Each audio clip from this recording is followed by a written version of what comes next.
Hi guys, it's Aisha. Welcome back to my channel. So today's video is going to be a book talk on The Unbecoming of Dyer. So I finished this book 2 times and I just finished it the second time Friday. So I am here today to give you a book talk about it. The first part of the video is going to be a non-spoiler part of the video where I'm going to tell you my favorite thing about the book and my least favorite thing about the book. And then the second part of the video is going to be a spoiler part where I tell you my favorite part of the book and my least favorite part of the book.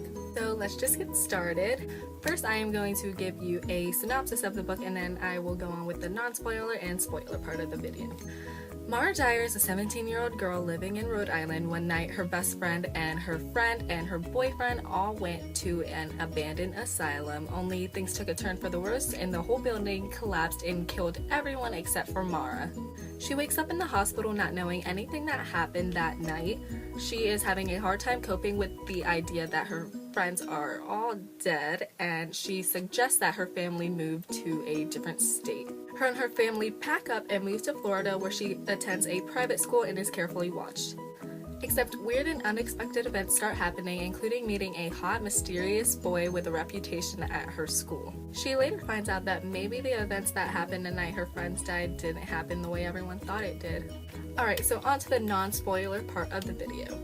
My rating for this book is 5 out of 5 stars. I absolutely adored this book and I would really recommend it. So my favorite thing, or should I say things, about this book is that you can connect with the characters really well. I feel like they mimic the attitudes and actions of teenagers nowadays, and that now that I'm only 16, I kind of have a connection with Mara since she's only 17 and I'm close to turning 17 in October. I feel like girls nowadays can deal with the fact that Mara has to deal with a boy with a reputation. I know girls nowadays, including me, myself, has to deal with what we call fuckboys. So I really can connect with Mara on that level of the book. Another favorite thing about the book is that the descriptions of the book, of the weird things that are going on in the book, are so vivid and you can really imagine them so good in your mind, and I really enjoy that part. As I said in my first ever video, I really love descriptions in the book, so that just really caught my attention and that had me so drawn to the book and it made me want to read it even more. And the last favorite thing about the book is that it keeps you on edge all the time. There are so many weird things going on that keeps you on edge. The love in the book keeps you on edge, and the characters themselves keeps you on edge. Everything that happens in the book just keeps you on edge, and I really enjoyed that. And the least favorite thing about the book, there is only one thing that I didn't really like about the book, and that was how Mara was so stubborn most of the time towards her parents and her brothers, and especially Noah, the love interest in the book. She was so stubborn towards him and her family, and I really didn't enjoy that part, only because you were just wanting her to think a certain way, but then she goes off and does something that she feels is right, but really it just breaks your heart. So that is the only thing that I didn't really like about the book. It's minor, so yeah. Alright, so that is it for the non-spoiler part of this book. So now let's get into the spoiler part of this book.